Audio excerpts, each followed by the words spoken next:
All right, here we go, kids. This is assignment 5G. This is getting back more into the counting principle. So we have permutations and combinations, as well as some tree diagrams on the other side.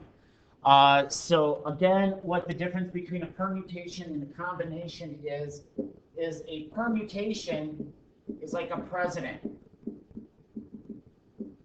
which means that the order matters. There's a number one, there's a number two, and a number three. That the order absolutely matters, and it would be something different if you were to rearrange the order of that combination, the configuration. C is like a committee.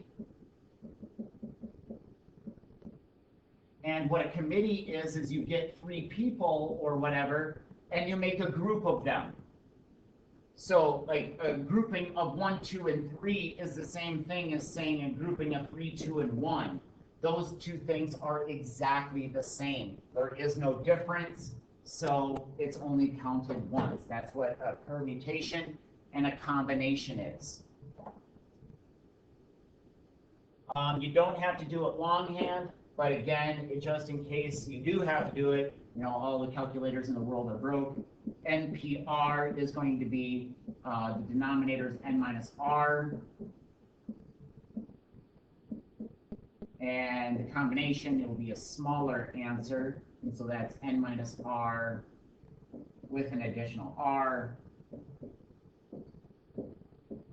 Okay. And again, we don't really have to worry about doing those. If you want to know a bigger breakdown, again, I'm sure there's a video explaining that somewhere.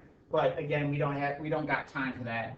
So we are going to just be, in essence, button pushers on this one. We're going to learn how to use our calculators. All right. So in number 1, we see that the n is 12, the r is 7, and this is a combination. All right, this is a combination. So this is going to be 12 combo 7. And so we are going to just straight up use our calculator. So we go 12. What we do is we go to the option button. I'll show you with my cursor here. So the option button right here below the F2, the option. We're looking for the probability tab. So I need to go to the next screen. There it is, the probability. And in this one, I want the combination, this NCR. So that's N, 12, C, R. R in this case being 7. 792.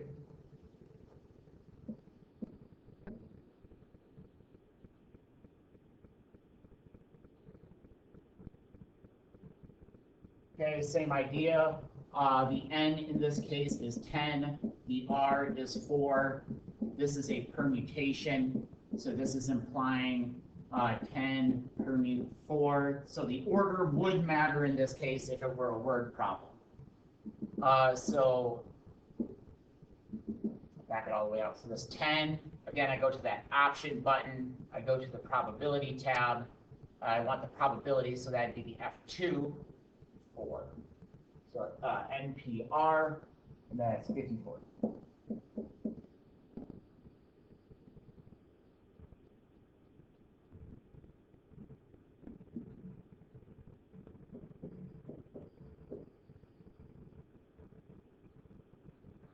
I feel like such a bad math teacher teaching it this way. Just teaching kids how to press buttons.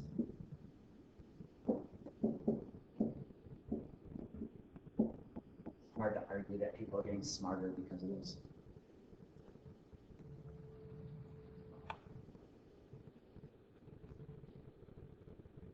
Okay. That's what that is. On to the tree diagrams and basic counting principle. Again, if you're choosing 1 from each one of these things, that implies that this is going to be a multiplication. So we have 3 times 2 times 1 times 2, which is 12. Okay, making a tree diagram. Again, start at the end and work to the start.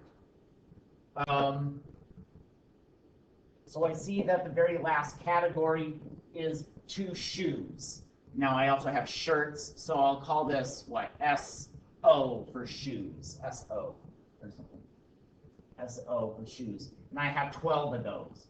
So 1, 2, 3, 4, 5, 6, 7, 8, 9, 10, 11, 12 for shoes. There's 2, it's a category of 2. So that's 1, 2, 1, 2, 1, 2, 1, 2, 1, 2, 1, 2. I'm just going to, I don't actually draw this line, but what I'm going to do is I'm going to use this as a reference to see where do these families match up. And so I'm putting a dot between the 1 and the 2, so that gives me a good spot to match up my various families.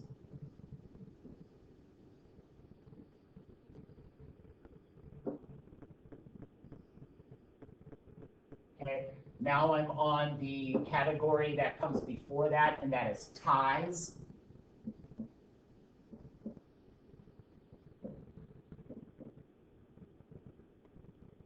And there are 1 of those, so 1, 1, 1, 1, 1, 1. It's a family of 1, so that's just pretty, the branches don't come together in that, so it's just a branch. The family of 1.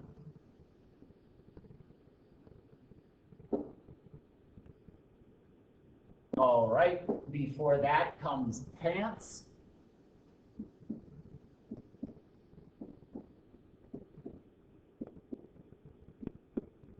That is a family of 2, so it's going to be 1, 2, 1, 2, 1, 2.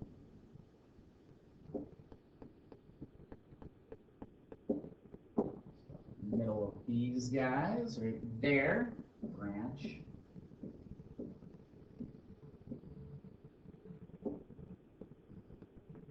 And then we are on the shirts. I'll call it ST for shirt.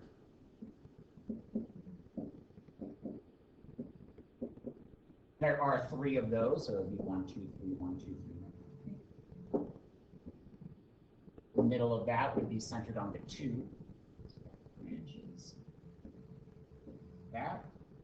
There are no more categories, so that's technically where I start.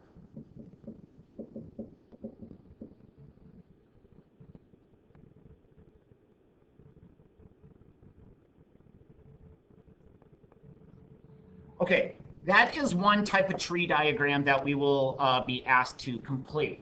Another potential one that a lot of times historically causes some trouble is the tree diagram that we have to create in number 6.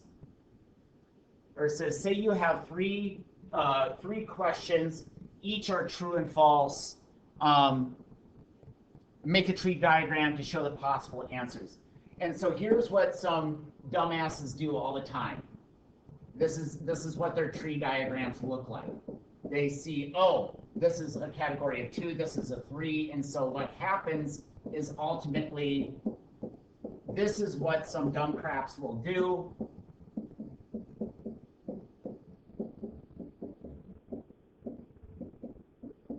And you're like, that's my tree diagram, boss. Right? And that that's not a tree diagram that shows all the potential answers. So in your mind, if you are taking a 3-question true or false pop quiz, what would your answers look like? And so my answers could potentially be, true, false, false, or something. That would be a potential outcome. Are any one of these outcomes true, false, false? No. Your outcomes are question 1, false. And that isn't even an outcome of the test. That's just dumb crappery. All right. So this is where like the wheels fall off the wagon here, because this is not a category. The question in which you do is not a category. All right. So potentially looking at what an outcome would potentially look like, again, I'll stick with my true, false, false scenario. Yes, I am doing 3 questions. But the 3 questions, like question 1 could be in essence like shirts, ties, and pants. Question 1 would be shirts. Question 2 would be ties. Question 3 would be pants. So the question is the category, and this is what the solution is. All right, so how many options do I have at my first option? I have 2. How many options do I have at my second category? 2. How many options do I have in my third category? 2. So how many potential outcomes could I have? 8. I can have 8 potential outcomes. So don't branch off with questions 1, 2, and 3 right out of the gate. That'd be an incorrect way of doing it. Instead, what I have to do is I have to create a tree diagram that is showing 8 possible solutions. So how the heck do I do that? All right, here's how. Okay, so the very last category is in essence like question 3. That is the last category. And I will have 8 outcomes.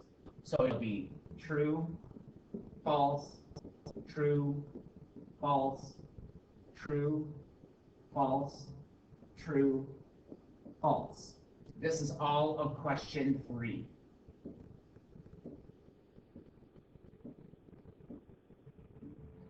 So what I've just created is 8 potential outcomes. 1, 2, 3, 4, 5, 6, 7, 8. 8 outcomes from there. Okay, those are families of 2.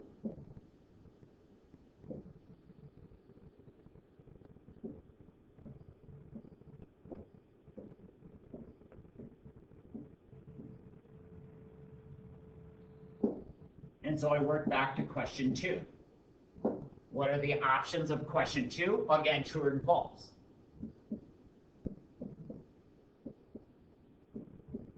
Again, these are of question 2. These are families of 2, so these branch together. And then now we're on question 1. What are the options of question 1? True and false.